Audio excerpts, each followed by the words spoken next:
महाराजगंज की seat VIP के खेमे में नीतीश द्विवेदी का बज चुका है डंका। दोस्तों नमस्कार, मैं हूं आपका दोस्त एसके चौधरी।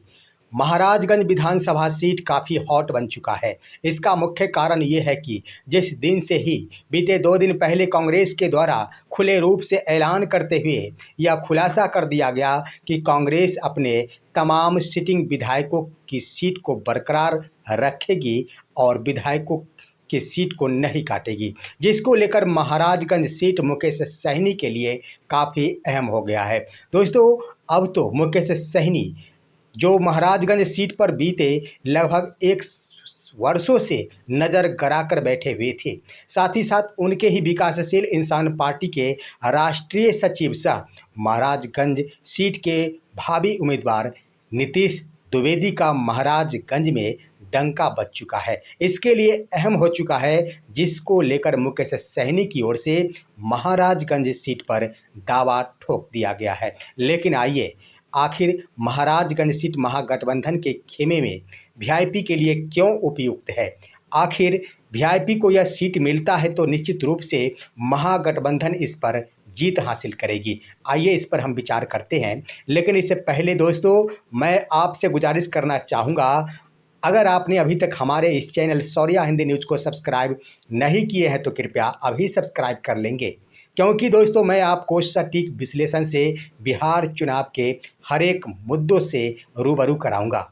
दोस्तों महाराजगंज सीट काफ़ी अहम और हॉट बन गया है, और यह हॉट उस दिन से हुआ जिस दिन से कांग्रेस के द्वारा सिटिंग विधायक के लिए पत्ता खोल दिया गया।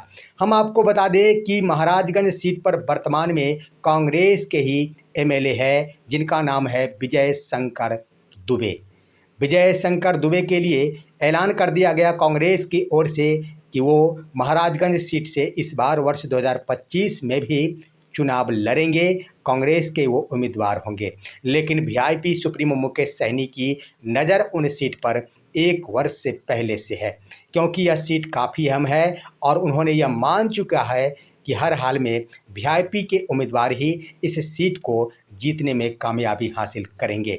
इसका मुख्य कारण ये है दोस्तों कि अगर आप सिटिंग विधायक विजय शंकर दुबे के बारे में जानकारी चाहेंगे तो विजय शंकर दुबे पहले नंबर तो उस महाराजगंज विधानसभा के रहने वाले नहीं है, वहाँ के वो है नहीं। बाहरी को लाकर वहाँ पर कांग्रेस के द्वारा अंतिम समय में वर्ष 2020 में बिठा दिया गया था, परंतु जन समर्थन के बदौलत उन्हें सफलता भी मिल गई थी। लेकिन इसी बीच दोस्तों यहाँ पर दूसरा कमी देखा जाए तो विजय शंकर दुबे 80 वर्ष के हो चुके हैं। अब तो उन्हें कानों से भी सुनाई नहीं देती, एक तरह से उम्र पार कर चुके हैं। ऐसे में उम्मीदवारी नहीं ही बनती है। दूसरी तरफ आप गौर करेंगे तो कांग्रेस आखिर उनके बेटे को टिकट देगी क्या? दोस्तों मैं बता देना चाहूँगा कि कांग्रेस महागठबंधन की ओर से उनके बेटे को कदापि टिकट इसलिए नहीं मिलेगी क्योंकि इससे पहले उनके बेटे भाजपा का दामन थाम चुके हैं। हो सकता है जब सीटें लेने की बातें आए तो फिर से वो पाला बदल दे, परंतु वर्तमान परिदृश्य के अनुसार वो भाजपा के ही व्यक्ति और समर्थक है। तो इस आधार पर दोस्तों कांग्रेस के लिए यह सीट उपयुक्त नहीं माना जा रहा है। अब आइए महागठबंधन के अंदर आरजेडी की ओर से यहाँ पर पेशकश की जा रही है विनोद जायसवाल के बेटे विशाल जायसवाल के लिए। विनोद जायसवाल जी अभी वर्तमान में एमएलसी है और आरजेडी के द्वारा ही उन्हें एमएलसी बनाया गया है, तो वो चुनाव तो लड़ेंगे ही नहीं। रह गई बात कि आखिर उनके बेटे विशाल जायसवाल को अगर टिकट दिया जाता है तो यहाँ पर महागठबंधन को फैसला करना होगा। यहाँ पर 2 तरह के सवाल खड़े हो जाएंगे। सबसे पहले तो आरजेडी क्या परिवारवाद को यहाँ पर जन्म देगी? यहाँ पर एक बार और सवाल खड़ा होगा कि आरजेडी की ओर से अब यहाँ पर बाहरी दुनिया में भी परिवारवाद को जन्म दिया जा रहा है। दूसरी तरफ आप गौर करेंगे तो जदयू की ओर से वहाँ पर हेम नारायण शाह को उम्मीदवार के रूप में खड़ा करने की कोशिश है। हेम नारायण शाह जदयू उम्मीदवार होंगे, इस आधार पर वह अति पिछड़ा समाज से आते हैं। दूसरी तरफ आरजेडी के द्वारा अगर विनोद जायसवाल के पुत्र विशाल जायसवाल को खड़ा किया जाता है, फिर भी वो अति पिछड़ा समाज से ही संबंध रखते हैं। इस आधार पर वोटों का बिखराव होगा और बिखराव के क्रम में सबसे ज़्यादा अगर जायसवाल यानी अति पिछड़ों का वोट जाएगा तो वो हेम नारायण शाह के तरफ, क्योंकि मुख्यमंत्री नीतीश कुमार की अभी भी वर्तमान में पकड़ है अति पिछड़ों के ऊपर, और जो भी जायसवाल हैं वो मुख्यमंत्री नीतीश कुमार को ही समर्थन करते हैं। तो इस आधार पर दोस्तों यहाँ पर कांग्रेस की ओर से भी दावेदारी यहाँ पर फेल होते नज़र आ रहा है, जो सफलता प्राप्त करने में ज़रूर कोई ना कोई कसर छोड़ देगा।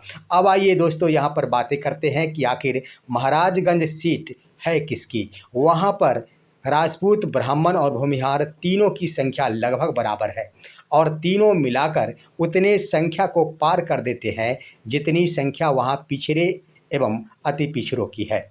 यानी कुल मिलाकर अगर आधे आधे वर्गों में भी बांट दिया जाता है, फिर भी 50% की हिस्सेदारी सामान्य वर्गों और पिछड़े और अति पिछड़ों की हो जाती है। इस आधार पर वहाँ पर नीतीश द्विवेदी, जो कि सामान्य वर्ग से ही संबंध रखते हैं और वर्तमान में उनके परिदृश्य को देखा जाए तो बीते 3 वर्षों से नीतीश द्विवेदी महाराजगंज में अपनी पहचान छोड़ चुके हैं।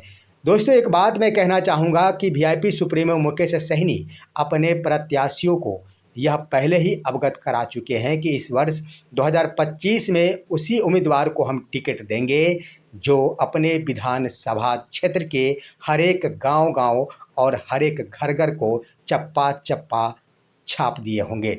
इसके क्रम में उनकी सोच है कि वो उम्मीदवार ही वीआईपी की उम्मीदवारी करेंगे जिनका पैर, जिनका कदम चुनाव से पहले हर परिवार, हर घर तक दस्तक दे चुका होगा। इसमें खरा उतरे हैं नीतीश द्विवेदी। उन्होंने जोर और दावा के साथ कहा है कि मेरा महाराजगंज विधानसभा सीट का कोई घर नहीं होगा जहां पर मेरा कदम नहीं गया होगा। दूसरी तरफ आप देखेंगे तो जब कभी भी सभा होती है, नीतीश द्विवेदी की सभा में महिलाओं की अपरंपार भीड़ जुटती है। यहाँ पर एक तरफ जहाँ नीतीश कुमार की सभा में महिलाओं की भीड़ उमड़ती है तो दूसरी तरफ नीतीश द्विवेदी की सभा में भी महिलाओं की भीड़ उमड़ती है। आप इन तस्वीरों को भी देख रहे होंगे दोस्तों, महिलाओं की जमकर भागीदारी होती है नीतीश द्विवेदी की सभा में। अब आइए तीसरे मुद्दे पर। नीतीश द्विवेदी एक युवा है जो कि 25 या 26 वर्षीय युवा है। 3 सालों से वो विधानसभा चुनाव लड़ने की तैयारी कर रहे हैं। युवाओं के ऊपर खास उनकी पकड़ हो गई है। वर्तमान में युवा छात्रों पर भी उनका अधिकार इस रूप में जम गया है कि महाराजगंज में विश्वविद्यालय होना चाहिए, इसके लिए उन्होंने जंग छेड़ रखी है। इसके आधार पर महाराजगंज के युवा भी अब नीतीश द्विवेदी के पक्ष में खड़े हो गए हैं। अब आइए, नीतीश द्विवेदी वैसे व्यक्ति है जिनकी पकड़ हर एक समाज में है। यादव समुदाय का भी जमकर उनका समर्थन किया जाता है, तो सामान्य वर्गों पर तो सामान्य वर्ग होने के नाते उनकी पकड़ है ही। इन तमाम मुद्दों के आधार पर वीआईपी सुप्रीमो अगर मुकेश सहनी यहाँ पर महाराजगंज सीट की डिमांड करते हैं तो यह बिल्कुल ही तर्कपूर्ण है और इस आधार पर वीआईपी खेमे में ही यह महाराजगंज सीट जानी चाहिए। निश्चित रूप से बिहार विधानसभा का यह चुनाव महागठबंधन के पक्ष में जाएगा जब वीआईपी अपने उम्मीदवार को महाराजगंज सीट से खड़ा करेंगे। दोस्तों यह है आज का विश्लेषण। आपका विश्लेषण क्या कहता है? आप अपनी राय कमेंट के माध्यम से दीजिए। साथ ही साथ अन्य दोस्तों के पास हमारे इस वीडियो को जरूर शेयर कीजिए और अब दीजिए अपने दोस्त को इजाज़त। हम फिर मिलेंगे आपसे अगले वीडियो में, तब तक के लिए नमस्कार।